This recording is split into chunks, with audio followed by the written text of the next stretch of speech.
Hi guys. तो आज की वीडियो में मैं बताता हूँ कि मैंने एग्जैक्टली कैसे मैथ्स की तैयारी की थी। ठीक है। पहली चीज़, मैंने 2x पे भाई वन शॉट्स के लेक्चर देखे थे फटाफट, ताकि थ्योरी कवर हो जाए और मैं सीधा प्रॉब्लम सॉल्विंग पे जाऊँ। अब सबसे इंपॉर्टेंट चीज़ यार, मैंने 2x पे वन शॉट से क्यों देखे। उसका रीज़न यही था यार कि मेरे पास टाइम नहीं था। ठीक है, मैंने भी ऑलमोस्ट अपना 1.5 साल बर्बाद कर दिया था। 11th में पूरा टाइम वेस्ट, 12th भी आधी पूरी टाइम वेस्ट, एंडिंग का टाइम था और मेरे को रिकवर करना था। मेरे पास अभी इतना टाइम था नहीं कि मैं फुल लेक्चर्स देखूँ। इसलिए फटाफट थ्योरी कवर करने के लिए मैंने वन शॉट्स 2x पे चला दिए थे और उनका मैंने फटाफट ओवरव्यू ले लिया था। अब अगर कुछ बच्चों को, बहुत सारे बच्चे भी कहते हैं कि हमें वन शॉट समझ नहीं आ रहा था, तो ठीक है यार, तुम लेक्चर्स भी देख सकते हो। बस द पॉइंट इज़ कि चैप्टर का ओवरव्यू लेना है और फटाफट उसकी थ्योरी हल्की फुल्की कवर कर लेनी है। और मैं हल्की फुल्की क्यों कह रहा हूँ, क्योंकि असली जो तुम्हारी नॉलेज कवरिंग होने वाली है वो तुम्हारी प्रॉब्लम सॉल्विंग से होने वाली है। लेक्चर्स तुम कोई भी देख सकते हो। ठीक है, वन शॉट से करना है वन शॉट से कर लो, और नहीं समझ आ रहा है तो भाई फुल लेंथ के लेक्चर्स भी देख लो। बस द पॉइंट इज़ कि बहुत ज़्यादा टाइम उसमें मत वेस्ट करना, कि तुम एक एक हफ्ता एक लेक्चर ही देखने में लगा दे रहे हो, क्योंकि असली लर्निंग तभी होगी जब तुम सॉल्व करने जाओगे क्वेश्चन। ठीक है। पहली चीज़ तो ये हो गई। अब दूसरी चीज़ मैंने क्या की थी, मैंने सीधा भाई PYQ उठाए और उनको सॉल्व करना स्टार्ट कर दिया। अब मैंने PYQ ही क्यों उठाए, देखो इसका रीज़न ये है कि पहला जो मैंने तुम्हें ऑलरेडी बता दिया कि टाइम कम था। ठीक है, 1.5 साल बर्बाद हो चुके हैं, जे रिकवर करना है। तुम बहुत ज़्यादा मटेरियल नहीं कर सकते हो। दूसरा रीज़न ये था यार कि जो कोचिंग का तरीका था और जो कोचिंग की चीज़ें थी वो मुझे बहुत ज़्यादा टफ लगती थी। प्लस मटेरियल इतना वास्ट था, तो मुझे पता था कि मैं कर तो लूँगा लेकिन कुछ याद रहने वाला नहीं है। ठीक है, फॉर्मेलिटी के लिए करने का कोई पॉइंट नहीं था। मैंने एक चीज़ सोची कि मैं कम ही मटेरियल, एकदम प्रिसाइज मटेरियल ही उठाता हूँ और उसी को सॉल्व करूँगा, लेकिन उसको मैं इतने अच्छे से करूँगा कि उसमें एक एक कॉन्सेप्ट जो पूछ रहा होगा मैं सबके बारे में पढ़ूंगा, और जो चीज़ें मुझे नहीं आती है वो सारी चीज़ें अपनी स्ट्रॉन्ग कर लूँगा। ये मेरी पूरा रीजनिंग था PYQ करने का। ठीक है, कि एक तो टाइम था नहीं मेरे पास, दूसरी चीज़ है कोचिंग का मैं कर भी नहीं पाता, प्लस मेरे से हो भी नहीं रही थी, क्योंकि कोचिंग की चीज़ें बहुत ज़्यादा टफ थी।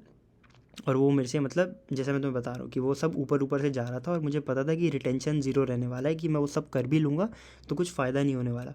मैंने भाई सारे डिस्ट्रैक्शन कट करे, मैंने सिंपल सिंपल सा वो बनाया कि PYQ ही करूँगा। लेकिन PYQ में इतने ऑनेस्टी से और इतने अच्छे से करूँगा कि PYQ में आया हुआ एक एक क्वेश्चन, ठीक है, मैंने अपने टाइम पे 5 साल के किए थे, तुम भी अपने टाइम पे 5 साल के कर लो, वो मोर देन इनफ होते हैं, क्योंकि 2020 के बाद से इतने सारे JEE मेंस के पेपर बन रहे हैं। क्वेश्चन सेट तुम्हारे पास ऑलरेडी बहुत ही एक्सटेंसिव होने वाला है। उसमें बहुत सारे कॉन्सेप्ट, बहुत क्या, ऑलमोस्ट सारे ही कॉन्सेप्ट कवर हो जाएंगे। इसलिए तुम्हें बहुत ज़्यादा दिमाग इधर उधर करने की ज़रूरत नहीं है। पूरा फोकस रखो कॉन्सेप्ट लर्न करने का। और वो लर्न करने के लिए तुम चाहे कोई भी मटेरियल उठा लो यार, अगर तुम्हें PYQ नहीं करने, तुम्हें कोचिंग का ही करना है, तुम कर सकते हो। बस एक चीज़ यार याद रखना, JEE निकलेगा तभी जब तुम्हारा रिटेंशन रेट अच्छा होगा और तुम्हारे कॉन्सेप्ट जो तुमने पढ़े हैं वो तुम पेपर में अप्लाई कर पाओ। ठीक है, वो कैसे भी तुम कर सकते हो। मैंने PYQ से स्ट्रॉन्ग करने का किया और वो मेरे लिए अच्छा खासा वर्क कर गया। ठीक है, PYQ से मैं जो कॉन्सेप्ट पढ़ता था, अब अगेन मैं वीडियो में पूरा करके भी दिखाऊंगा, आगे मैंने अटैच किया हुआ है एग्जैक्टली एक प्रॉब्लम सॉल्विंग सेशन, कि मैंने कैसे करके कॉन्सेप्ट नोटबुक बनाता था। ठीक है, स्टेप 2 ये था। अगेन स्टेप 3 ये था इसमें कि जो मैं क्वेश्चन सॉल्व करता था, जैसा मैंने तुम्हें बताया कि क्वेश्चन मेरे से सॉल्व नहीं हुआ, तो मैं नोट करता था कि रीज़न क्या है जो मुझसे वो क्वेश्चन नहीं हुआ, और जो क्वेश्चन में जो कॉन्सेप्ट्स लग रहे हैं मैं वो भी नोट करता जाता था। ऐसे करके किसी भी चैप्टर का क्या क्या कॉन्सेप्ट है वो, उसकी एक बहुत अच्छी डिटेल्ड समरी क्रिएट हो जाती थी मेरे कॉन्सेप्ट नोटबुक के फॉर्म में, और फिर मैं उसको डेली रिवाइज करता था अपने JEE मेंस के पेपर तक। और ये मैंने कंटिन्यूसली लगा लो, मतलब ऑलमोस्ट 3.5 से 4 मंथ्स ये मैंने कंटिन्यूसली रिवाइज किया है। यही रिवीजन की वजह से मेरा पेपर इतना अच्छा गया था JEE मेंस का। क्यों? क्योंकि मेरे को सारी चीज़ें याद थी, क्योंकि मैंने ऑलरेडी एक तो इतना प्रिसाइज मटेरियल किया था, और उस मटेरियल में मेरा 100% रिटेंशन रेट था। उस वजह से क्या हुआ कि पेपर में जो क्वेश्चंस आए JEE मेंस में, उनके जो कॉन्सेप्ट्स थे उसमें से most of the questions already previous year के कॉन्सेप्ट्स पे बेस्ड थे। वो मेरे से बहुत अच्छे से और इजीली सॉल्व हो गए। अगे मैं तुम्हें फिर से रिपीट कर रहा हूँ कि कॉन्सेप्ट नोटबुक बनानी है, उसमें कॉन्सेप्ट जो नोट कर रहे हो उसको डेली रिवाइज करना है, ताकि रिटेंशन तुम्हारा मेंटेन रहे। और अगर मान लो तुम PYQ से नहीं करो, ठीक है, तुम मॉड्यूल से भी करो तो भी कोई दिक्कत नहीं है। मैं जैसे तुम्हें समझा रहा हूँ, तुम्हारे कॉन्सेप्ट स्ट्रॉन्ग होने चाहिए, वो चाहे तुम PYQ से करो चाहे किसी भी मटेरियल से करो, वो तुम उससे कर सकते हो। ठीक है, और इसको जैसे मैं तुम्हें अभी फिर बताया कि उसको डेली रिवाइज करना है, उसको डेली रिवाइज करना है, उसको डेली रिवाइज करना है, ये स्टेप स्किप नहीं कर सकते हो। डेली रिवीजन बहुत ज़रूरी है। अब इसके बाद मैं एक प्रॉब्लम सॉल्विंग सेशन की क्लिप अटैच कर देता हूँ, उसमें एग्जैक्टली तुम्हें समझ आ जाएगा कि मैं कैसे कॉन्सेप्ट बनाता था। और एक दो मुझे इंपॉर्टेंट चीज़ें एड्रेस करनी थी उससे पहले। पहला तो ये था यार, देखो मैं जो तुम्हें स्ट्रैटेजी बता रहा हूँ, ये मैं तुम्हें अपना एक्सपीरियंस बता रहा हूँ, कि मैंने क्या किया था, कैसे किया था। मैं तुम्हें पूरी चीज़ें बताता हूँ और एकदम ऑनेस्टी के साथ बताता हूँ कि यार मैंने 1.5 साल बर्बाद किए थे, इसलिए मैंने ये सब किया। सो अगर तुम्हारे पास टाइम है, ठीक है, कोई 2027 बैच का बच्चा देख रहा है, तो मैं रिकमेंड करूँगा यार एक बार प्रॉपर तरीके से भी तुम तैयारी करके देख सकते हो। अब मैं जैसे तुम्हें एक चीज़ बताता हूँ, मेरा कोचिंग से ना मुझे एक चीज़ पता थी कि मैं कोचिंग वाले तरीके से तैयारी करता तो भी मेरा जेई नहीं निकलता। और ये मैं इतनी श्योरिटी के साथ इसलिए कह रहा हूँ ना, क्योंकि कोचिंग वाला तरीका मेरे लिए था नहीं। जो उनका पढ़ाने का तरीका था और जो मटेरियल की चीज़ें थी वो इतनी वास्ट थी कि भाई मैं कभी इतना इंटेलिजेंट बच्चा था ही नहीं कि वो सारी चीज़ें मैं दिमाग में बैठा लूँ। सो ये सब चीज़ें मुझे बहुत पहले से ही पता थी। सो ये सब करके मैंने इसीलिए एंड में भले ही जो भी चीज़ हुई बट मैंने रिकवर कर लिया, ये अच्छी चीज़ थी और उसका सारा का सारा क्रेडिट पीवाईक्यूज़ को ही जाता है। तो मैं यही बोलूँगा कि जो भी मटेरियल तुम कर रहे हो, ठीक है, चाहे वो पीवाईक्यू चाहे मॉड्यूल चाहे वो, उसको 100% करना है कि उसमें से पूछी हुई एक एक चीज़ तुम्हें आनी चाहिए, कुछ भी स्किप नहीं होना चाहिए। जो कॉन्सेप्ट पढ़े उसको इतने अच्छे से पढ़ो कि जेई मेंस के पेपर के दिन अप्लाई कर पाओ। बता रहा था कि क्या मैं कोचिंग के अगेंस्ट हूँ। तो देखो, इसका मेरा क्या व्यू पॉइंट है, मैं तुम्हें सिंपल बताता हूँ कि मेरा ये मानना है ना कि मेरी कोई पर्सनली कोई भी हैसियत नहीं है कि मैं कोचिंग वगैरह पे कुछ भी कमेंट करूँ, क्योंकि वहाँ जो टीचर्स पढ़ा रहे हैं, जितनी शायद मेरी एज होगी ना उससे ज़्यादा उनका टीचिंग एक्सपीरियंस है। सो इसीलिए मैं कुछ नहीं समझता हूँ कि मैं उनको सही बोलूँ गलत बोलूँ, क्योंकि मुझे इतना पता ही नहीं होगा, रियलिटी यही है। बट मैं तुम्हें क्या बता सकता हूँ वो यही है कि मेरा क्या एक्सपीरियंस था। मुझे पता है कोचिंग में यार 100-200 मेरी 100-200 बच्चे थे, 10-15 थे जिनको सब समझ आ रहा था, जो सब चीज़ें कर पा रहे थे। बाकी 90% जनता ऐसी थी यार जो बहुत स्ट्रगल कर रही थी, जिनसे नहीं हो रहा था और अल्टीमेटली वो नहीं ही कर पाए, क्योंकि वो वही चीज़ स्टार्टिंग से लेकर एंड तक ट्राई करते रहे। सो मैं बस अपने एक्सपीरियंस के थ्रू यही गाइड करना चाहता हूँ यार कि जिनका तैयारी जिनसे वो सब चीज़ें नहीं हो रही, एक और तरीका है जो इससे मैंने किया था, सो तुम वो ट्राई करके देख सकते हो।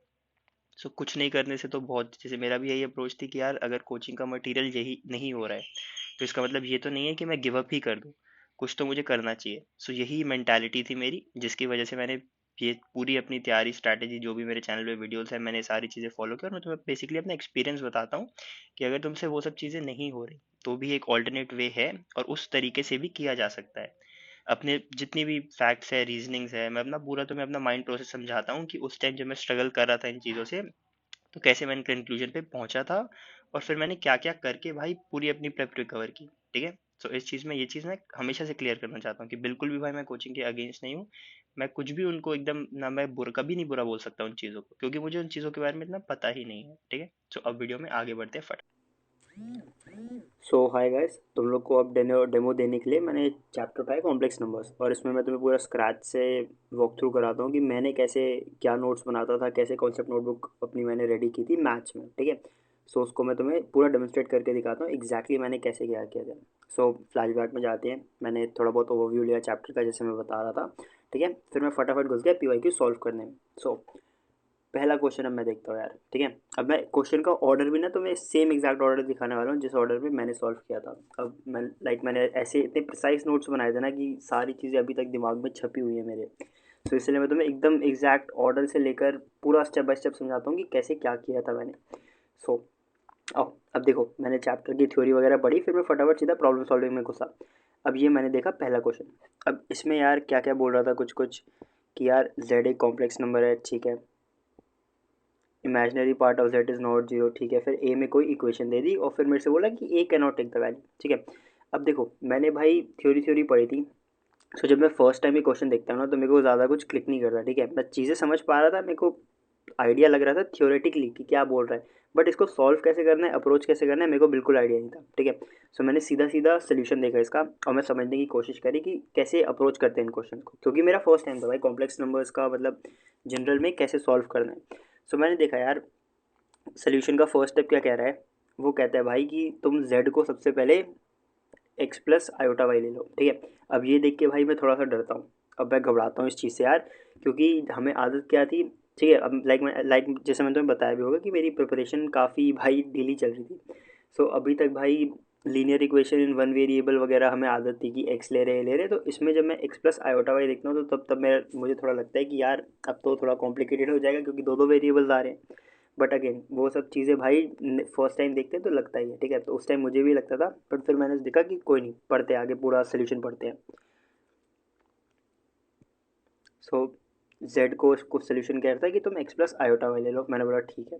फिर देखता हूँ कि वो क्या कह रहा था सोल्यूशन में कि z को रिप्लेस कर दो x प्लस आयोटा वाई से और फिर उसको सॉल्व कर दो। तो मैंने बोला ठीक है। अब इससे मेरे को एक चीज़, पहली तो ये चीज़ क्लियर हुई कि कॉम्प्लेक्स नंबर्स की रिप्रेजेंटेशन ऐसे क्वेश्चंस में ट्राई करना है z plus z is equal to x plus iota y लेने की, ठीक है। तो ये पहली चीज़ थी जो मेरी थॉट प्रोसेस में आई। दूसरा चीज़ भाई सोल्यूशन के स्टेप में क्या था यार कि एक ही इक्वेशन में सीधा सीधा वैल्यूज़ डाल दो। डालने के बाद क्या करा कि रियल पार्ट एक तरफ कंबाइन कर लिया और इमेजिनरी पार्ट आयोटा वाला एक तरफ कंबाइन कर लिया, ठीक है।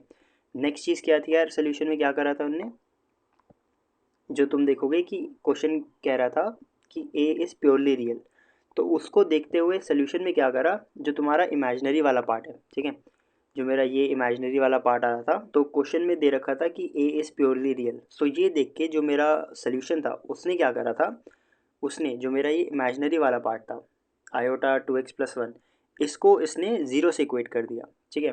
सो ये नेक्स्ट स्टेप था, इसको तुमने ज़ीरो से इक्वेट कर दिया। अब फिर इस इक्वेशन को सॉल्व करने के लिए क्वेश्चन वो सोल्यूशन में लिखा होता है कि यार तुम्हें ना क्वेश्चन में एक और इंपॉर्टेंट फैक्ट दिया हुआ है जो कह रहा है कि y can not be zero that is given in the question. So फिर मैं थोड़ा क्वेश्चन पढ़ता हूँ और मैं समझने की कोशिश करता हूँ कि ये सारी इन्फॉर्मेशन दी कहाँ पे है। तो देखो जो ये वाली लाइन थी कि imaginary part of z is non zero, so जो हमने x प्लस आयोटा वाई की रिप्रेजेंटेशन ली थी उसमें y तो ज़ीरो नहीं हो सकता मेरा, ये एक चीज़ यहाँ से क्लियर हो गई। दूसरा जब ये a को डिफाइन कर रहा था क्वेश्चन, तो ये कह रहा है कि that is real, a is real. So इन दो फैक्ट्स को यूज़ करके इसने क्या क्या डिड्यूस किया, पहला चीज़ कि इट इज़ प्योरली रियल, तो इन्हें इमेजिनरी पार्ट को ज़ीरो से इक्वेट कर दिया। तो यहाँ पे मुझे दूसरी चीज़ एक कॉन्सेप्ट टाइप का क्लिक हुआ, हिट हुआ, ठीक है, यहाँ पे ये चीज़ मुझे लगी थी। और दूसरा कि इसमें बोल रहे हैं y can not be zero. So again coming back to solution, सीधा सीधा भाई अगर वाई ज़ीरो नहीं हो सकता सो 2x+1 ज़ीरो होगा, जिसको सॉल्व करके हमारा x आ जाता है -1/2, ठीक है। अब क्वेश्चन में भाई आगे क्या बोला था कि a कैन नॉट बी, ठीक है, अगर तुम क्वेश्चन ध्यान से देखो तो वो हमें क्या कह रहा है कि a can not take the value. So भाई a की इक्वेशन में z की वैल्यू हमने डाल दी थी, उससे हमें भाई x की वैल्यू भी पता चल गई थी। सो वो सारी चीज़ें बस कुछ करते नहीं है, सोल्यूशन काफ़ी सिंपल है, ठीक है। सोल्यूशन से ज़्यादा इंपॉर्टेंट थॉट प्रोसेस समझना है, बट अगेन मैं सोल्यूशन भी एक्सप्लेन कर देता हूँ ताकि तुम लोग को एक्जैक्टली पता चले कि मैं क्या समझ रहा था उस टाइम पे। सो ये समझा, ठीक है, x की वैल्यू आ चुकी है, सो इसमें x रिप्लेस कर दिया पूरा। तो तुम देख सकते हो यहाँ पे x की वैल्यू -1/2 आई थी, ए की इक्वेशन में x डालता हूँ और वो रिड्यूस होके भाई a की फाइनल ये बन जाती है कि -y² + 3/4। अब यार मेरा एक और माइंडसेट थोड़ा क्या था ना, स्टार्टिंग में जब क्वेश्चन सॉल्व होते नहीं थे तो मैं सोचता था कि यार चार ही ऑप्शन है, तो कभी एकदम दिमाग ख़राब होगा ना तो चार ऑप्शन चेक कर लूँगा चारों के लिए और फिर मिला लूँगा। तो जैसे ट्रिग्नोमेट्री हो गया, कोई ऐसे चैप्टर थे तो उसमें मेरा ब्रूट फोर्स हमेशा ये दिमाग चलता था कि कोई इक्वेशन दे दिए खतरनाक सी और उसका फाइनल वो बोला है, तो मैं यही सोचता था कि यार सॉल्व करने से अच्छे चारों के चारों डालूंगा उसको मिला के कर दूंगा, ठीक है। तो भाई वो थोड़ा ना माइंडसेट मेरा हटा नहीं था जब मैंने ये पढ़ना भी स्टार्ट किया था। सो जब भी कोई इक्वेशन ऐसे रिड्यूस होके आ जाती थी ना तो मैं भाई वहाँ से इक्वेशन को सॉल्व करने के बजाय सीधा सीधा आंसर सोल्यूशन देखने लगता था, सोल्यूशन एज एन ऑप्शंस देखने लगता था और उनसे अपना आंसर निकालता था। तो जैसे तुम यहाँ पे भी देखो भाई कि अब ए की वैल्यू तो आ गई थी, ठीक है। सो अब यहाँ पे ए की वैल्यू हमने क्या निकाली थी, A is equal to -y² + 3/4 और हमें ए पे कमेंट करना था, ठीक है। सो अब मैंने सीधा सीधा ऑप्शंस देखे, अब उसमें से यार एक ऑप्शन सीधा स्टैंड आउट कर गया क्या कि ए की वैल्यू 3/4, ए क्या नहीं हो सकता। सो अगर मैं बोलता हूँ ए 3/4 होता तो उस चक्कर में वाई की वैल्यू, सो क्वेश्चन कह रहा है कि ए क्या नहीं हो सकता, सो अगर मैं ए को 3/4 लेता हूँ तो उस चक्कर में वाई को भी ज़ीरो होना पड़ेगा, जो कि पॉसिबल है नहीं। जैसे हमने नीचे बोला था कि imaginary part of Z is non zero, तो यहाँ पे सीधा सीधा ये आंसर टिक हो गया, ठीक है। अब यार इसका देखो सोल्यूशन काफ़ी स्ट्रेट फॉरवर्ड था। अगर मैं रिकैप दे दूँ, जेड की वैल्यू ली, ठीक है, एक्स प्लस आयोटा वाई, उसको रिप्लेस कर दिया पूरी इक्वेशन में, ठीक है, imaginary part real part separate कर दिए, ठीक है, उसमें भी कुछ नहीं करा। फिर क्वेश्चन में जो चीज़ें दी थी उसको यूज़ कर लिया कि ए इज़ प्योरली रियल, तो इमेजिनरी पार्ट को जीरो कर दिया। फिर y can not be zero, तो एक्स की वैल्यू सीधा सीधा आ गई और एक्स को वापस इक्वेशन में डाला तो ए मिल गया और ए से हमने सीधा सीधा ऑप्शन देख के बता दिया कि बेस्ट ऑप्शन कौन सा है।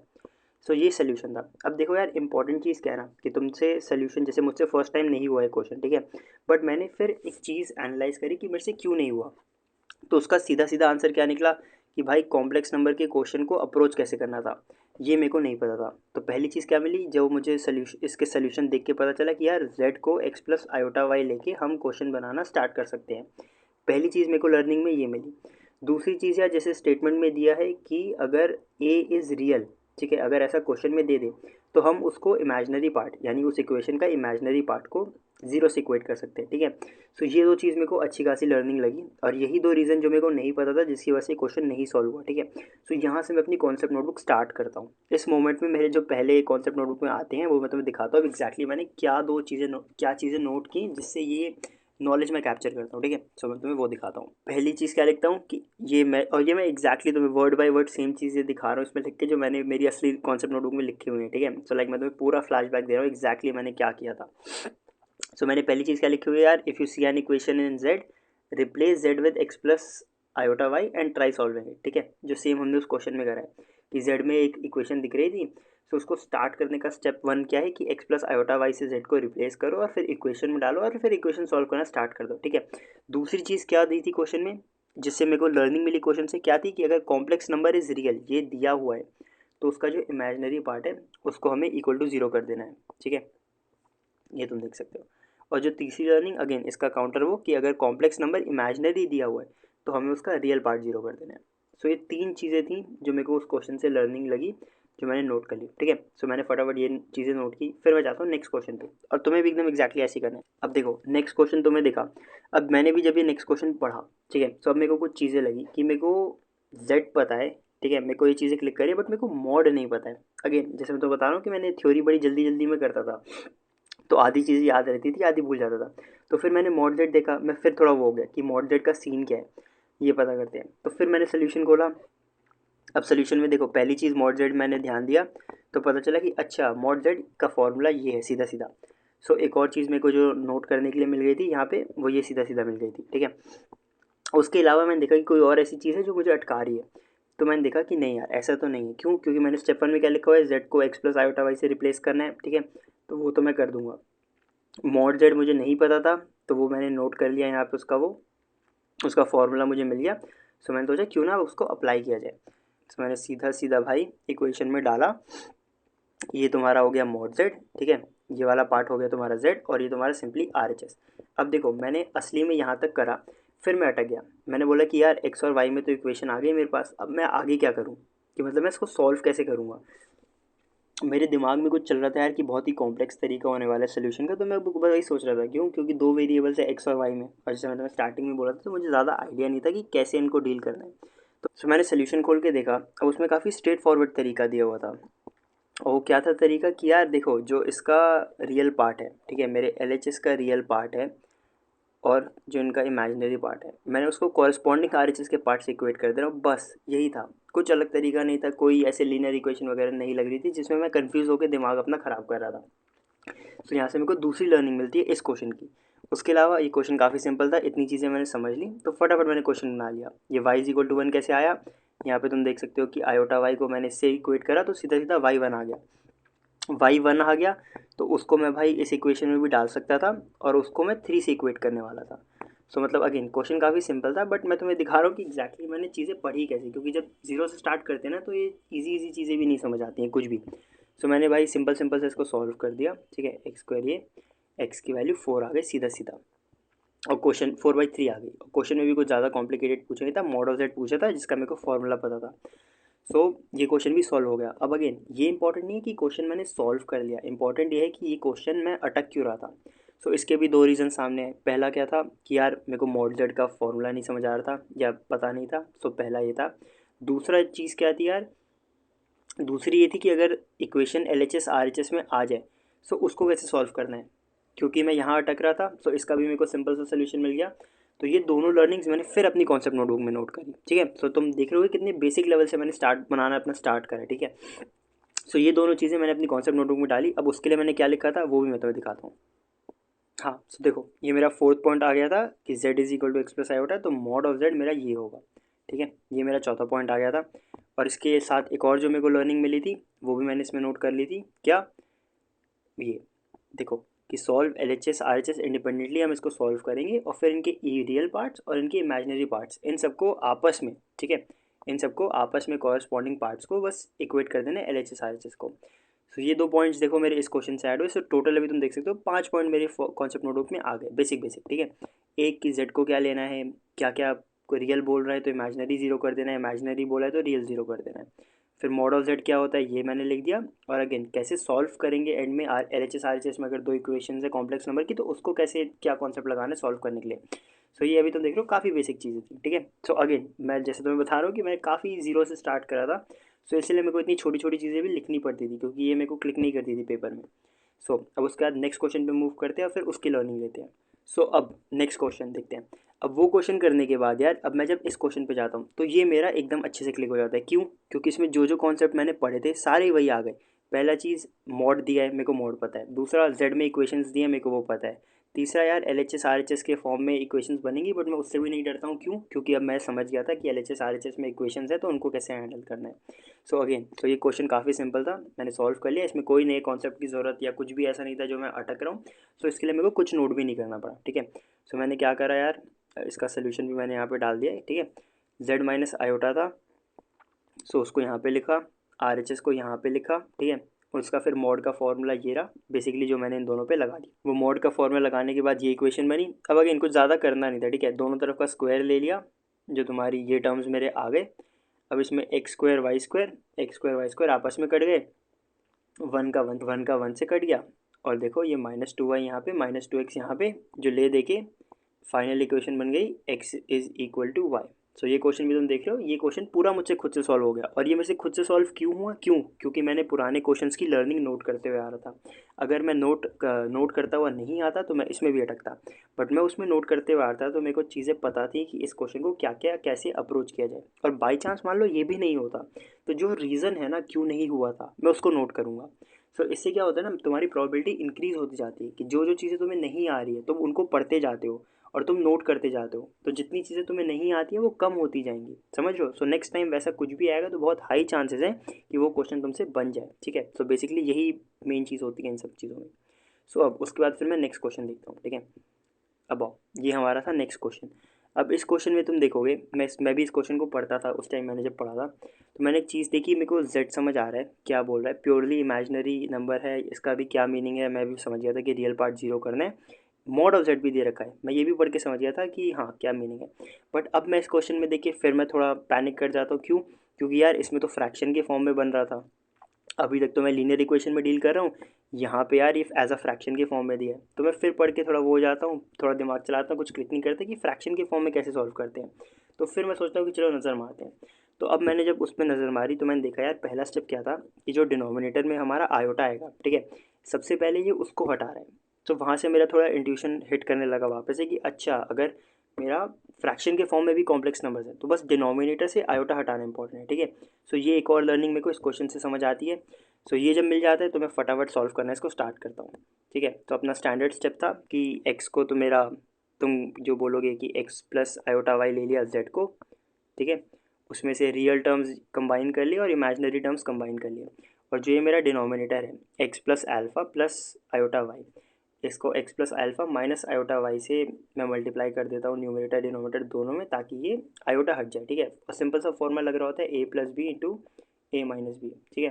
तो ये फॉर्मूला लगा के ये डिनोमिनेटर से आयोटा हटा देंगे हम लोग। सो वो चीज़ एक बार हटा दी तो ये हमारे पास फाइनल ये करके मल्टीप्लाई करके ये इक्वेशन बन गई, ठीक है। अब क्वेश्चन में एक और चीज़ क्या दी थी यार कि ये जो नंबर है प्योरली इमेजनरी नंबर है। सो ये मैंने कॉन्सेप्ट में ऑलरेडी नोट किया हुआ था कि अगर प्योरली इमेजनरी नंबर बोलता है तो रियल पार्ट को जीरो कर देना है।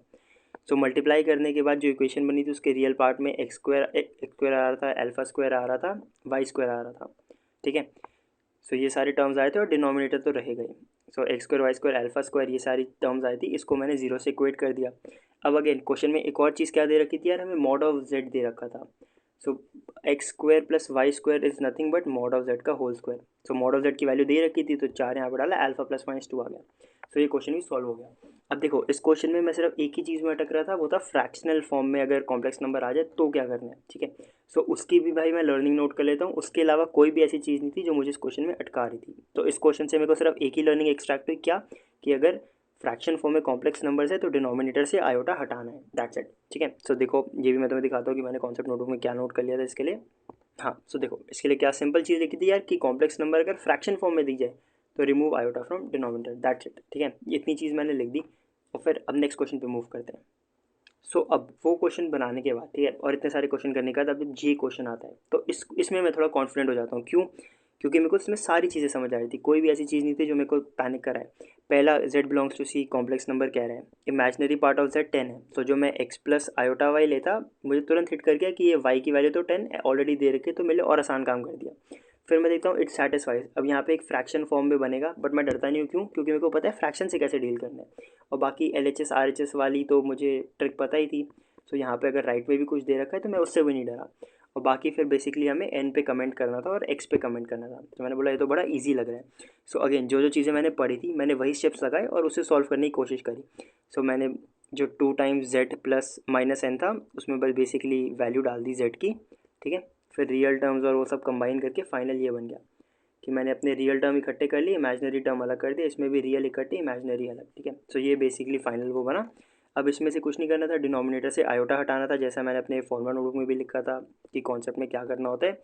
सो कुछ नहीं करा भाई, यहाँ पे अगेन ए प्लस बी ए माइनस बी का फॉर्मूला लगा के डिनोमिनेटर से आयोटा हटा दिया। फिर ये फाइनल इक्वेशन बन गई एल एच एस की, ठीक है। सारा वो चीज़ें करके एल एच एस मेरा ये बन रहा है, आर एच एस मेरा ये बन रहा है। अब मुझे पता ही था कि अगर L H S R H S के फॉर्म में आ जाए तो उसको भी सॉल्व करने का बहुत सिंपल तरीका क्या है यार, कि एल एच एस और आर एच एस के कॉरस्पॉन्डिंग पार्ट्स को आपस में, रियल को रियल से, इमेजनरी को इमेजनरी से सीधा सीधा इक्वेट मार दो। तो मैंने फिर इसमें भी कुछ नहीं करा, मैंने सीधा इसका रियल पार्ट निकाला, ये बन रहा था इसका रियल पार्ट, ये था मेरे आर एच एस का रियल पार्ट, इनको इक्वेट मार दिया, ठीक है। सो वो भी कुछ नहीं था यार, इक्वेशन इधर उधर मल्टीप्लाई करके, काफ़ी सिंपल, ए प्लस बी का होल स्क्वायर का ही फॉर्मूला लग रहा था, सिंपल सा वो मल्टीप्लाई करके एंड में, ठीक है, रिड्यूस होके ये फॉर्म आ गई मेरी। अब अगेन जैसे मैं तुम्हें बताता हूँ कि यार एंड मोमेंट पे मैं सॉल्व करना छोड़ देता हूँ, मेरा एंड में सीधा सीधा होता है कि यार फटाफट ऑप्शंस देखो, उसमें से एक ऑप्शन अपने आप ही दिख के बेस्ट निकल जाएगा। सो मैंने इसमें भी भाई ऑप्शंस में ऑब्जर्व मारा, तो मैंने देखा यार जो एक्स पे वैल्यूज़ हैं, एक जगह या तो एक्स 10 होने वाला है या तो एक्स माइनस 10 होने वाला है, ठीक है। सो मैंने देखा यार दोनों में से डाल के देख लेते, फटाफट जो भी 10 या माइनस 10 में से जो भी सही आएगा वो लेके अपना आंसर मिल जाएगा। सो इसमें भी मैं जाता हूँ यार, कुछ ज़्यादा हैवी करना नहीं होता, ठीक है। एक्स को पहले -10 डाल के देखता हूँ, सो ये ऐसे कुछ बन जाता है -200, ठीक है। माइनस से माइनस कट गया, ज़ीरो से ज़ीरो कट गया, माइनस से माइनस कट गया, ज़ीरो से ज़ीरो कट गया, ठीक है। सो अपना क्या एंड में बचता है कि तुम्हारा -20 plus n is equal to 20, n तुम्हारा 40 आ जाता है। सो सीधा सीधा यार इस क्वेश्चन का भी आंसर आ गया, और तुम देख लो ना कि जो पुरानी पुरानी लर्निंग्स थी मेरी, उसके मदद से मैंने ये क्वेश्चन ईजिली बना लिया खुद से ही, बिना किसी चीज़ के। सो इसका आंसर आ जाता है n40 real part of z -10, ठीक है। सो ये क्वेश्चन भी सॉल्व हो गया, इसमें कोई नई लर्निंग नहीं मिली और पुरानी लर्निंग से ही ये पूरा क्वेश्चन मेरा बन गया, ठीक है। सो अब हम जाते हैं नेक्स्ट क्वेश्चन पे जो मैंने इसके बाद किया था। सो अब मैं ये क्वेश्चन देखता हूँ, अब ये क्वेश्चन मेरे लिए एकदम नया आ जाता है अचानक से। क्यों? क्योंकि इसमें काफ़ी सारी नई चीज़ें थी। z is a complex number, यहाँ मैं समझ गया। यूनिट मॉड्यूलस मैं भी थोड़ा बहुत समझ गया, mod of z equal to 1 कह रहा है ये, ठीक है। अब यहाँ पे एकदम नया टर्म आ जाता है आर्ग्यूमेंट थीटा, ठीक है। और फिर ये मेरे से कुछ आर्ग्यूमेंट निकालने को बोल रहा है, ये एकदम नई चीज़ें आ जाती हैं। क्यों? क्योंकि अभी तक जो मैंने चीज़ें पढ़ी थी उसमें कुछ भी ऐसा लेना देना या जो भी था मतलब ढंग से क्लियर नहीं था। सो फिर मैं यहाँ से जाता हूँ कॉन्सेप्ट पढ़ने की, आर्ग्यूमेंट का कॉन्सेप्ट है क्या, ठीक है। सो वहाँ पे मैं जो चीज़ें करता हूँ लर्निंग्स, वो मैं तुम्हें बताता हूँ, ठीक है। जब मैं इस कॉन्सेप्ट के बारे में पढ़ता हूँ, सोल्यूशन देखता हूँ, तो यहाँ से मेरे को पता चलता है कि कॉम्प्लेक्स नंबर को रिप्रेजेंट करने का एक और तरीका है, जिसको हम एक 2D प्लेन पे रिप्रेजेंट कर सकते हैं as a point on 2D plane, ठीक है। जिसमें से एक हमारा एक हमारा रियल एक्सेस है, एक हमारा इमेजनरी एक्सेस है, और कोई भी पॉइंट है उसका एक्स एक्सेस जो रियल लेके हम ऐसे कोऑर्डिनेट्स ड्रॉ कर सकते हैं। सो इस कोऑर्डिनेट से जब हम ओरिजिन से लाइन खींचेंगे, ठीक है। अब क्या क्या लर्निंग्स मेरे को पता चली थी कॉन्सेप्ट पढ़ के, मैं तुम्हें ये बता रहा हूँ। सो जब हम लाइन खींचेंगे तो ये हो जाता है मॉड ऑफ जेड। सो अगर ये कॉम्प्लेक्स नंबर z है, so this represents mod of z, which is basically कि ओरिजिन से तुम्हारा डिस्टेंस क्या है उस पॉइंट का। फिर ये जो एंगल पे उठ रहा है इसको हम थीटा बोलते हैं, और इसी को हम आर्ग्यूमेंट बोलते हैं कि ये थीटा ही हमारी आर्ग्यूमेंट है, ठीक है। अब फिर इसमें और चीज़ें क्या पता चली, जो हम x प्लस आयोटा वाई की रिप्रेजेंटेशन ले रहे हैं, सो उसमें ये x आ जाता है, ये y आ जाता है। x की एक और रिप्रेजेंटेशन क्या हो जाती है, mod of z cos of theta, ठीक है। ये ट्रिग्नोमेट्रिक फंक्शन लगा के y की एक और क्या आ जाती है, mod of z sine theta. So तुम देख रहे हो कि कितनी नई नई चीज़ें, मेरे को सिर्फ एक आर्ग्यूमेंट शब्द जो मैंने पढ़ लिया उस क्वेश्चन में, उसको जब मैंने थोड़ा रिसर्च करी तो मेरे को कितनी सारी नई चीज़ें पता चल गई। ये सब पता चल गया, ये सब पता चल गया। फिर अब एक और मेरे को बहुत इंपॉर्टेंट डेरिवेशन से क्या पता चली यार, कि जो हम कॉम्प्लेक्स नंबर को रिप्रेजेंट करते हैं एक्स प्लस आयोटा वाई से, ठीक है। अब इसमें एक्स को डालो mod of z cos theta, y को डालो mod of z sine theta, ठीक है, मॉड ऑफ जेड कॉमन ले लिया, तो तुम्हारा बच रहा है cos theta plus iota sine theta, ठीक है।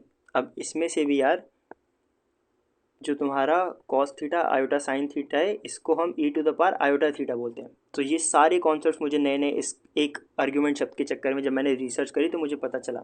और मेरे को एक और नई चीज़ क्या पता चली थी यार, कि अगर हमारा ऐसे 2D प्लेन है तो उसमें अगर एक पॉइंट है मेरा Z1, दूसरा पॉइंट है मेरा Z2, तो mod of Z1 minus Z2, इसका मतलब क्या होता है कि इन दोनों पॉइंट्स के बीच का डिस्टेंस, उसी को हम लोग mod of Z1 minus Z2 बोलते हैं इन टर्म्स ऑफ अगर हम 2D प्लेन में बात करें, ठीक है। सो तुम देखो मेरे को इतनी सारी चीज़ें सीखने को मिल गई थी। सो अब ये सब चीज़ें सीखा, फिर मैं क्वेश्चन पे वापस आता हूँ। अब मैं समझता हूँ कि क्वेश्चन क्या बोल रहा है। सो मैंने देखा यार कि मेरे को Z के बारे में बता रखा है, ठीक है।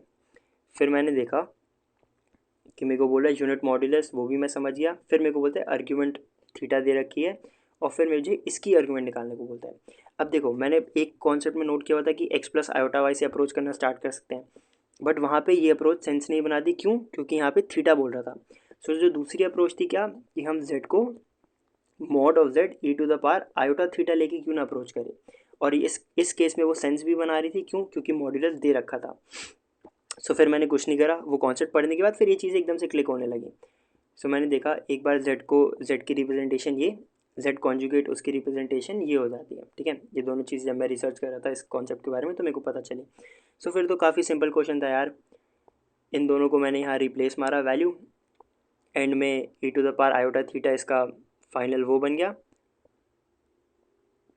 और हमें इसी की आर्ग्यूमेंट बतानी थी। सो इसकी argument is nothing but theta, ठीक है। सो ये क्वेश्चन भी काफ़ी सिंपल था, बट क्वेश्चन काफ़ी सिंपल था, लेकिन इसके पीछे जो कॉन्सेप्ट मैंने आर्ग्यूमेंट जानने के चक्कर में जो रिसर्च करी उससे मेरे को कितने सारे कॉन्सेप्ट्स मिल गए, ठीक है। अब देखो नॉर्मल लोग क्या करेंगे, यहाँ से नेक्स्ट में मूव कर जाएंगे, बट मेरी तैयारी में और जो हमें करना है आइडियल तरीका क्या होने वाला है कि जो ये क्वेश्चन तुमसे क्यों नहीं सॉल्व हुआ, तुम्हें ये सवाल पूछना है खुद से। सो मैंने भी यही सवाल पूछा कि मेरे से ये क्वेश्चन क्यों नहीं सॉल्व हुआ, मैं कहाँ अटका था। तो सिंपल सा आंसर है यार, ये आर्ग्यूमेंट। और इस क्वेश्चन से आर्ग्यूमेंट के साथ साथ कितने सारे मेरे को नए कॉन्सेप्ट मिले, तो वो मैं सारे वापस से नोट करता हूँ। तो अब मैं तुम्हें अपनी कॉन्सेप्ट नोटबुक में दिखाता हूँ कि क्या क्या मैंने इसके लिए नोट किया। हाँ सो देखो, मैंने पहले तो एक डायग्राम बना लिया बेसिक रिप्रेजेंटेशन के लिए कि इसको करना कैसे है। सो यहाँ पे मैंने ग्राफ बना दिया, यहाँ पे मैंने सारी चीज़ें दिखा दी कि ये पॉइंट है, ये हमारा मॉड ऑफ जेड है, ये हमारा थीटा है, एक्स यहाँ पे होगा, वाई यहाँ पे होगा, और उनकी रिप्रेजेंटेशन की एक्स को ऐसे लिख सकते हैं, वाई को ऐसे लिख सकते हैं, थीटा आर्ग्यूमेंट है। फिर वो डेरिवेशन भी मैंने नोट कर ली थी वहाँ पे कि मेरे को रेफरेंस के लिए ये सब चीज़ें याद रहें, ठीक है। सो ये फॉर्मूला तुम देख सकते हो, और e to the power iota theta तक यहाँ तक देख सकते हो। उसके अलावा जो मेरे को नई चीज़ क्या पता चली थी कि जो हमारा मॉड ऑफ जेड है उसका मतलब क्या होता है कि जेड का डिस्टेंस ओरिजिन से। दूसरी चीज़ जो मेरे को क्या पता चली थी इक्वली इंपॉर्टेंट, कि mod of Z1 minus Z2, इसका क्या मतलब है कि distance between Z1 and Z2 जो हमारे 2D प्लेन में है, ठीक है। तो तुम ये देखोगे कि ऐसे करके मैंने, और ये सब एग्जैक्टली मेरे जो सेम मैंने नोट्स में नोट किया ना, सेम मैं तुम्हें इसमें दिखा रहा हूँ कि तुम भी समझो कि कैसे मैं नोट करता था। सो ये सारी चीज़ें मैंने कॉन्सेप्ट इसमें नोट कर लिया, ठीक है। अब ये नोट किया, फिर मैं मूव ऑन करता हूँ नेक्स्ट क्वेश्चन पे। सो अब मैं इस क्वेश्चन पे आता हूँ। अब देखो ये क्वेश्चन पे आके, अब देखो ये पढ़ने में तो ऐसा लगेगा कि ये एकदम न्यू क्वेश्चन है, बट फिर जब मैं थोड़ा दिमाग लगाया तो मेरे को समझ आया कि नहीं यार, ये तो प्रीवियस जो मैंने क्वेश्चन कुछ किए हुए हैं ना, ये उनसे कुछ कुछ चीज़ें मेरे को मेल दिखा रहे हैं। जैसे कि मैंने पहली चीज़ क्या देखी कि ये जो z माइनस समथिंग है, ये तो यार Z1 माइनस Z2 मॉड के तरीके का मुझे कुछ हिंट दे रहा है, और मुझे पता था कि mod of Z1 minus Z2 basically distance between इन चीज़ों की बात कर रहा है, ठीक है। तो यहाँ से मेरे को एक चीज़ क्लिक करी। फिर दूसरी चीज़ मेरे को मैक्सिमम वैल्यू बोला है। तो यहाँ पे तो मैं थोड़ा ज़्यादा शॉक, मतलब तुम कह सकते हो कंफ्यूज ही हो जाता हूँ कि आयोटा और जेड क्यों मल्टीप्लाई हो रहे हैं, वो तो मैं पहली बार देख रहा था। बट मैं सोचता हूँ कि चलो स्टार्ट करते हैं क्वेश्चन, जो चीज़ें मेरे को क्लिक कर रही है। सो पहली चीज़ जो मैं यहाँ से इस इक्वेशन को थोड़ा दिमाग लगाता हूँ कि इसका क्या होने वाला है। सो स्टार्ट करते हैं पहले। सो इसके लिए मैं पहले बनाता हूँ एक ग्राफ, वहाँ पे मैं करता हूँ पॉइंट्स। तो अब देखो z माइनस, मुझे चाहिए Z1 माइनस Z2। सो एक z हो गया, माइनस मैंने कॉमन लिया, और यहाँ पे क्या बन जाता है 2 प्लस 2 आयोटा, और इसका मॉड। तो देखो ये हम मेरी ओरिजिनल रिप्रेजेंटेशन में आ गया कि z mod of Z1 minus Z2। अब यहाँ पे जो मेरा Z2 है उसके मुझे कोऑर्डिनेट्स मिल गए कि वो तो 2,2 पे मैप हो रहा है। तो मैं ग्राफ में जाता हूँ अपने, मैं अपने 2,2 पे उसको बना देता हूँ कि ये तो मेरा Z2 हो गया।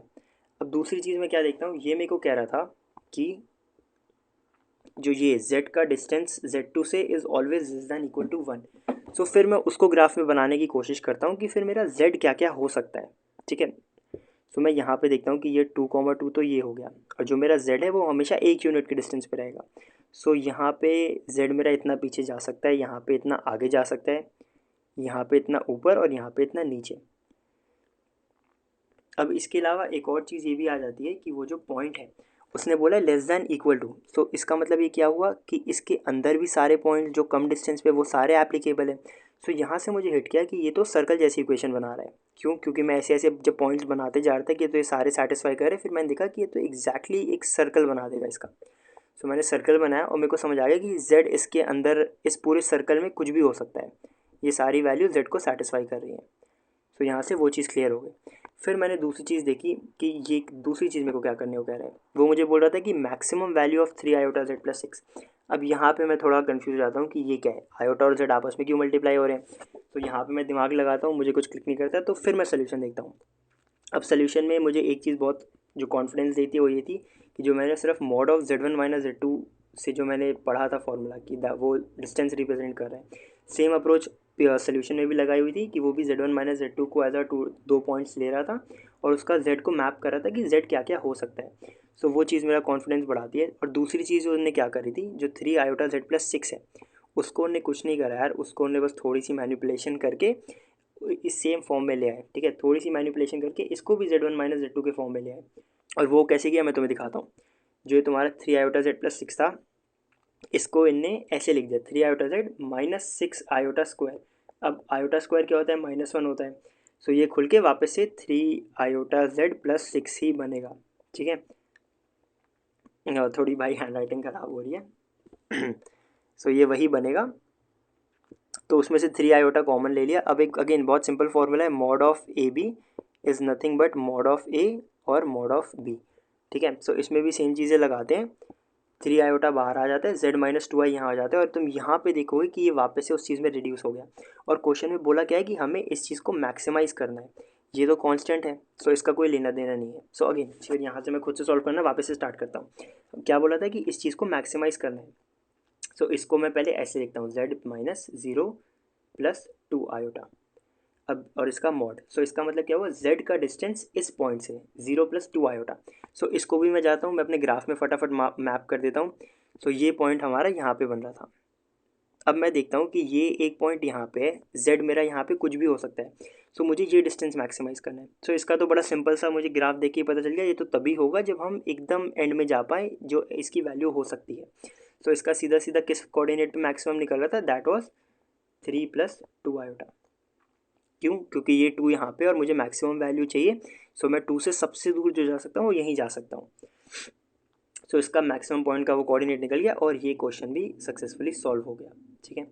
सो अगेन अब मेरा पॉइंट यही था दिखाने का कि कैसे हर क्वेश्चन से कुछ कुछ लर्निंग लेके हम हमारी जो लर्निंग्स है वो कंपाउंड होती जा रही है। सो उससे क्या हो रहा है कि हमसे अगर एक क्वेश्चन नहीं सॉल्व हो रहा है, हम उसकी लर्निंग्स नोट कर ले रहे हैं। सो नेक्स्ट टाइम कोई क्वेश्चन आ रहा है उसमें हम वो लर्निंग्स लगा सकें ताकि वो क्वेश्चन हमसे गारंटीड सॉल्व हो, ठीक है। सो पूरी अप्रोच में यही हम लोगों को करना है। सो ऐसे करते करते हमें अपनी कॉन्सेप्ट नोटबुक तैयार करनी है। उस कॉन्सेप्ट नोटबुक में जो जो कॉन्सेप्ट फार्मूला तुमसे बेसिकली क्वेश्चन सॉल्व क्यों नहीं हुआ तुम्हें ये नोट करते जाना है, ठीक है। सो जब भी तुमसे कोई क्वेश्चन सॉल्व नहीं हो रहा है तुम्हें डीमोटिवेट नहीं होना है, ठीक है। ये एक अच्छी चीज़ है। क्यों? क्योंकि तुम नए नए कॉन्सेप्ट सीख रहे हो। तो उससे क्या हो रहा है, असली जेईई मेंस के दिन तुमसे क्वेश्चन सॉल्व होने की प्रोबेबिलिटी बढ़ती जाएगी। सो अच्छी बात है यार, जितने क्वेश्चन नहीं सॉल्व हो रहे हैं वो और अच्छी बात है, उनको अच्छे से नोट करते जाओ, ठीक है।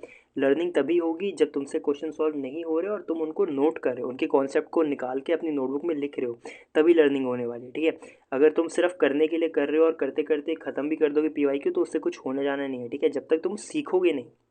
सो हमें अपनी हर एक गलती से सीखना है, क्वेश्चन सॉल्व क्यों नहीं हुआ इससे सीखना है, ठीक है। सो ऐसे करते रहना है, एग्जैक्टली ऐसी फॉर्मल नोटबुक बनानी है और ये हर सब्जेक्ट में अप्लाई होगा, ठीक है। फिजिक्स, केमिस्ट्री, मैथ्स ये सब में अप्लाई होगा। तो उस तरीके से करके सबकी बनानी है और सबको रिवाइज करते रहना है, ठीक है। तो यही करते रहो यार। अब कैसे मैंने कॉन्सेप्ट नोटबुक बनाई थी मैथ्स में, ये मैंने तुम्हें दिखा दिया है। कॉम्प्लेक्स नंबर को मैंने एज एन एग्जांपल लिया था। मैंने हर चैप्टर जो जो मैंने मैथ्स के पढ़े थे सबके लिए मैंने यही किया था इसी तरीके से कि PYQ करके क्यों नहीं सॉल्व हो रहा है या फिर जो उससे कॉन्सेप्ट मिल रहा है वो चीज़ें अपनी कॉन्सेप्ट नोटबुक में नोट करते जाओ, उसको डेली रिवाइज करना है। अब एक और इम्पोर्टेंट चीज़ यार कि किस ऑर्डर में सॉल्व करना है, तो इसका भाई मैंने अपनी रोड मैप वाली वीडियो में भी तुम्हें बताया था कि जिस ऑर्डर में तुम्हें डुएबल लगते हैं क्वेश्चंस चैप्टर्स उनको उठाओ। अभी तक भाई 1.5 साल का भले ही पढ़ाई नहीं की बट आइडिया लग जाता है कि ये चैप्टर में से होगा, ये चैप्टर में से नहीं होगा। सो वैसे ही उठाना है। जैसे मैं अपना पर्सनली बताऊं तो मैंने डिफरेंशिएशन और इंटीग्रेशन को सबसे एंड में रखा हुआ था क्योंकि मेरे को पता था ये तो बहुत हैवी चैप्टर है, इसमें अगर अभी बैठ गया तो कुछ भी नहीं कर पाऊंगा। सो मैं स्टार्ट ही ऐसे चैप्टर से करा था नॉर्मल नॉर्मल, और उनको मैं पहले करता था। फिर जब वो सब हो गए थे तब मैंने सोचा था कि टाइम बचेगा तो एंड में उनको जाऊंगा। अब ये ऑर्डर मैं इसीलिए कोई फिक्स ऑर्डर नहीं देता हूँ यार, क्योंकि हर बच्चे की अलग स्ट्रेंथ है और अलग वीकनेसेस हैं। किसी को कुछ अच्छा लगेगा तो किसी को कुछ थोड़ा उसकी वीक होगी। सो इसलिए तुम्हें अपने हिसाब से डिसीजन लेना है तुम्हें, ठीक है। मुझे कॉपी नहीं करना है, जो मैंने किया है तुम्हें वो अपने तरीके से करना है, क्योंकि जब तुम उसको अपने तरीके से करोगे तो तुम उससे बेस्ट रिजल्ट निकाल पाओगे। सो जो जो मैं तुम्हें चीज़ें बताता हूँ ना, तुम्हें ट्राई करना है कि तुम मेरे को कॉपी नहीं करो। तुम्हें ट्राई करना है कि तुम वो सेम चीज़ करो बट अपने तरीके से करो, थोड़ा अपना पर्सनलाइज टच डालो। ज़रूरी नहीं कि मैं जैसे लिख रहा था, जो जो चीज़ें मैं लिख रहा था वो तुम भी लिखो। बस द पॉइंट इज तुम्हें कॉन्सेप्ट समझना है और तुम्हें रिवाइज करना है ताकि तुम जेई मेंस के दिन जाके कर दो। और एक और चीज़ यार, ये सब मत सोचना है कि मैं तुम्हें सिर्फ इजी क्वेश्चन दिखा दिखा के कर दी है। एक तो चीज़ ये मैं तुम्हें बता देता हूँ कि ना, मेरे जो भी स्कोर बनाता है 98.65 मैंने भाई अपने जे के दिन एक भी हार्ड क्वेश्चन नहीं छुआ था। ये सारे इजी और मीडियम करके इतना अच्छा स्कोर बना था। सो तुम्हें भी मैं यही बोलूंगा कि अपनी ना आइडियोलॉजी और अगेन पेपर कैसे अटेम्प्ट करना है उस पर मैं एक वीडियो बना दूंगा, बट मैं तुम्हें एक जनरल में चीज़ बता रहा हूँ। हमारा टारगेट क्वेश्चन ही इजी और मीडियम होने चाहिए, क्योंकि तुम पेपर में भले ही 3 घंटे लगा के 10 हार्ड क्वेश्चन बनाओ और मैं 3 घंटे लगा के 10 इजी क्वेश्चन बनाऊँ, अगर सेम सेक्शन में सेम नंबर ऑफ क्वेश्चंस करे हैं तो सेम परसेंटाइल आएगी। सो ये मैटर नहीं करता है कि टफ कर रहे हो इजी कर रहे हो, सो इसीलिए घबराना नहीं है। पैटर्न्स को पकड़ते जाओ, कॉन्सेप्ट को पकड़ते जाओ, कॉन्सेप्ट नोटबुक बनाते जाओ, उसको रिवाइज करते जाओ, बहुत इजीली तुमसे हो जाएगा। और भाई जितना अभी कॉन्सेप्ट मैंने तुम्हें कॉम्प्लेक्स नंबर्स पढ़ाया है, जो भी तुम्हें अपनी कॉन्सेप्ट नोटबुक में जो बना रहा था वीडियो में, उनके बेसिस पे यार मैं तुम्हें 2 होमवर्क के क्वेश्चंस भी दे दे रहा हूँ। अगर लगता है यार, टाइम मिलता है, अगर ठीक लगती है तो एक बार उसको सॉल्व करके यार आंसर कमेंट सेक्शन में डाल देना, थोड़ा मैं भी देखता हूँ भाई कैसा पढ़ाया था मैंने, ठीक है। तो ये क्वेश्चंस हैं इन दोनों क्वेश्चन में, और दोनों जो मैंने कॉन्सेप्ट नोटबुक में कॉन्सेप्ट्स लिखे हैं जो कॉम्प्लेक्स नंबर में डेमोन्स्ट्रेट करते हैं, सब उन्हीं से सॉल्व हो जाएंगे। कुछ बहुत ज़्यादा हैवी क्वेश्चन नहीं दिए तुम्हें, सिमिलर पैटर्न के हैं, और जो जो चीज़ें मैंने उसमें पॉइंट्स नोट किए हैं सब उसी में से कुछ ना कुछ लग रहा होगा। सो एक बार उसको करके ज़रूर आंसर कमेंट सेक्शन में कमेंट कर देना, ठीक है। सो पढ़ते रहो यार, इन सब चीज़ों पर टाइम मत वेस्ट करो, और इन सब सवालों पे तो बिल्कुल भाई टाइम मत वेस्ट करो कि दिन के कितने करने हैं, क्या कितने करने हैं। जब तक भाई तुम बेहोश ना हो जाओ उतना पढ़ो यार, मैं तो अभी यही बोलूंगा, क्योंकि टाइम कम है और इम्पॉसिबल अचीव करना है यार तो बहुत ज़्यादा मेहनत लगेगी। सो इसलिए ये सब सवालों में तो बिल्कुल ही टाइम मत वेस्ट करो कि दिन का कितने घंटे पढ़ना है या दिन के कितने क्वेश्चन करने हैं। जितने हो जा रहे हैं यार तुम उतने कर लो, क्योंकि मान लो मैं कोई बहुत बड़ा नंबर बोल दूं, तुमसे वो होगा नहीं तो तुम भाई खुद डिमोटिवेट हो जाओगे, और मैं कोई कम नंबर बोल दूं तो तुम भाई बाकी का दिन खाली बैठे रहोगे। सो इसका कोई आंसर नहीं होता यार, अपनी पर्सनल टू पर्सनल कैपेसिटी होती है और उस कैपेसिटी पे पढ़ो, क्योंकि तुम कैपेसिटी से ज़्यादा जब पढ़ ही नहीं पाओगे तो उसका कोई पॉइंट नहीं है। और कम तो पढ़ना तो बिल्कुल है ही नहीं, क्योंकि तभी तो रिजल्ट अच्छा लाएगा। सो इसीलिए यार इन सब सवालों में मत टाइम वेस्ट करो कि कितना करना है, दिन का कितना करना है। जितने हो जा रहे हैं तुमसे उतने करो यार, अगर ज़्यादा हो जा रहे हैं तो ज़्यादा ही करो, कम हो जा रहे हैं तो कम ही करो, बस द पॉइंट इज 100% देना है। ये नहीं होना चाहिए कि तुम जल्दी खत्म करके खाली बैठे हो, या बहुत ही ज़्यादा ओवर एक्सर्ट कर दे रहे हो जिसे कुछ समझ नहीं आ रहा। सो अपना 100% देना है जब तक तुम्हारा भाई एकदम एक दिन में वो ना हो जाए कि आज मेरा बर्नआउट हो गया, इतनी पढ़ाई करनी है, ठीक है। तो इस तरीके से करते जाओ यार, रिजल्ट बहुत अच्छा आएगा, ठीक है। सो पढ़ते रहो यार, अब वीडियो में एंड करता हूँ, ऑलरेडी काफ़ी लंबी हो गई है। Okay bye.